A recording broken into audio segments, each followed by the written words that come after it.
पूरी Muslim community को BJP collective punishment दे रही है। नमस्कार, मैं ललित। थाने पर पथराव के मामले में शहजाद पर शिकंजा कसने की पूरी कोशिश है। हालांकि कानून के लंबे हाथ फिलहाल न सिर्फ खाली हैं बल्कि शहजाद से बहुत दूर हैं।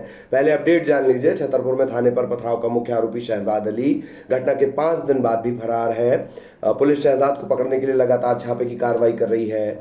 आशंका ये भी जताई जा रही है कि शहजाद विदेश फरार हो गया या फिर विदेश भागने की फिराक में है। इसे देखते हुए अब हाजी शहजाद अली के खिलाफ एक लुकआउट नोटिस जारी किया गया है। इस मामले में देश के सभी हवाई अड्डों को सूचना दे दी गई है।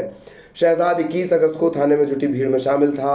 इसमें थाने में पथराव भी किया गया था। घटना के बाद से ही शहजाद फरार है, उसकी तलाश की जा रही है। हालांकि तीसरे दिन शहजाद का एक वीडियो सामने आया जिसमें उसने खुद को बेगुनाह बताया और उसके बाद से उसका कोई अता पता है नहीं।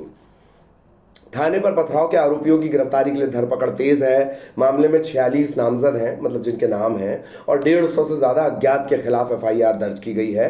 इनमें से अब तक 36 लोग गिरफ्तार किए जा चुके हैं। इसमें एक और मुख्य आरोपी है मौलाना इरफान। उसने माना है कि उस दिन वहां पर गलती हुई, उन लोगों से गलती हुई। थाने पर पथराव में थाना इंचार्ज समेत 5 पुलिस वाले गंभीर रूप से घायल हुए।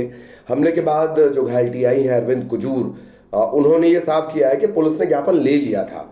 3 दिन में कार्रवाई का भरोसा दिया गया था, लेकिन भीड़ तुरंत FIR दर्ज करने की मांग पर अड़ी थी। आमतौर पर ऐसा नहीं होता है।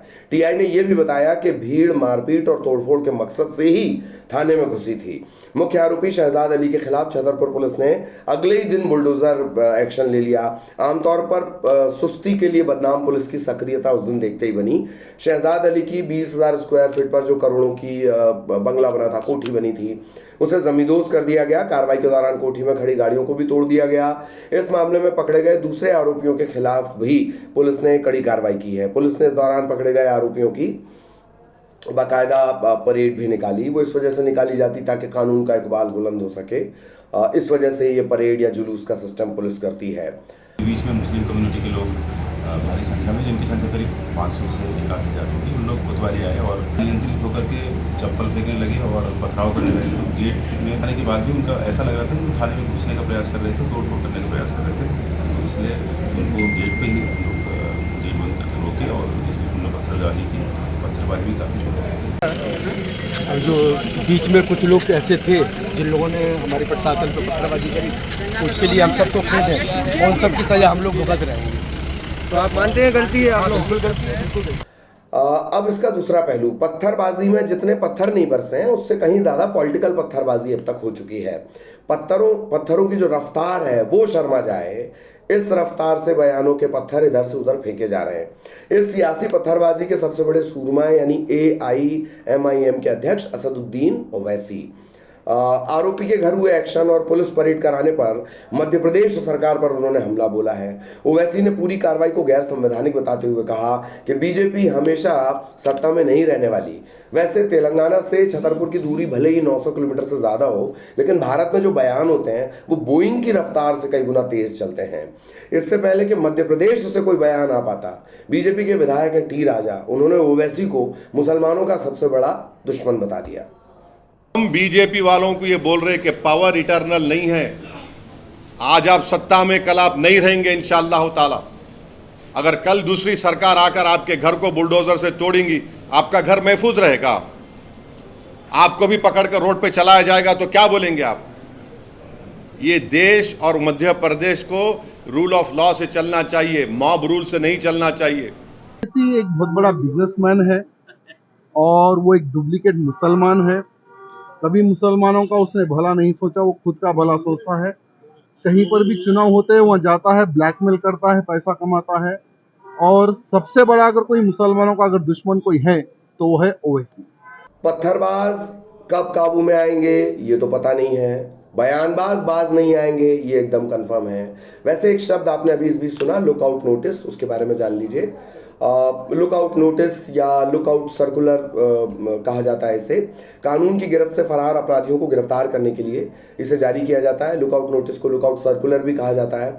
कई बार जो ये लुकआउट नोटिस है उन लोगों के खिलाफ भी जारी किया जाता है जिनके लिए कानून का पालन करने वाले एजेंसियों की तरफ से अनुरोध किया जाता है। अब भारतीय नागरिकों के लिए जो लुकआउट नोटिस जारी होगा जो इंडियन सिटीजन है, अगर वो किसी अपराध में है तो गृह मंत्रालय MHA इसके कुछ निर्देश हैं, कुछ गाइडलाइंस हैं, उसी के आधार पर ये जारी किया जाता है। एक और बात है कि इंटरपोल नोटिस या आम बोलचाल भाषा में रेड कॉर्नर नोटिस आपने सुना होगा, उससे ये एकदम अलग है। लुकआउट नोटिस किसी अपराधी के पकड़े जाने की गारंटी नहीं है। इसका जो सक्सेस का रेट है वो बहुत ज़्यादा प्रभावित नहीं करता, मतलब कम है। अब इस घटना के दूसरे पहलू से आपको रूबरू करवा देते हैं कि आखिर पथराव के हालात क्यों बने थे, इसका थोड़ा हिस्ट्री।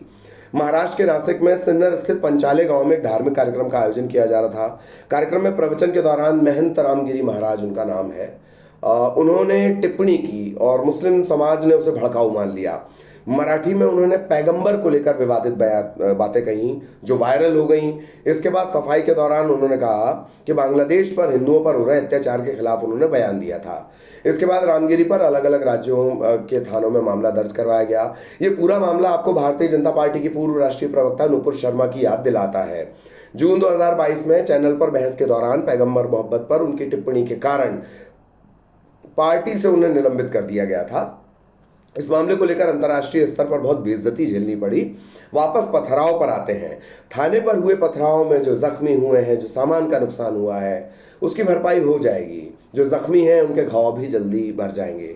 लेकिन बयानों से जो झुलसी हुई आत्मा है ना, वो कभी ठीक नहीं हो पाती। ये कथित संतों को भी समझना चाहिए, कुर्सी वालों को भी समझना चाहिए, मजहब वालों को भी समझना चाहिए, धर्म वालों को भी समझना चाहिए। आज के लिए बस इतना ही। आप कमेंट करके बता सकते हैं, आलोचनाएं आपकी आमंत्रित हैं। किस टॉपिक पर आप और ज़्यादा बेहतर जानना चाहते हैं वो भी आप हमें बता सकते हैं।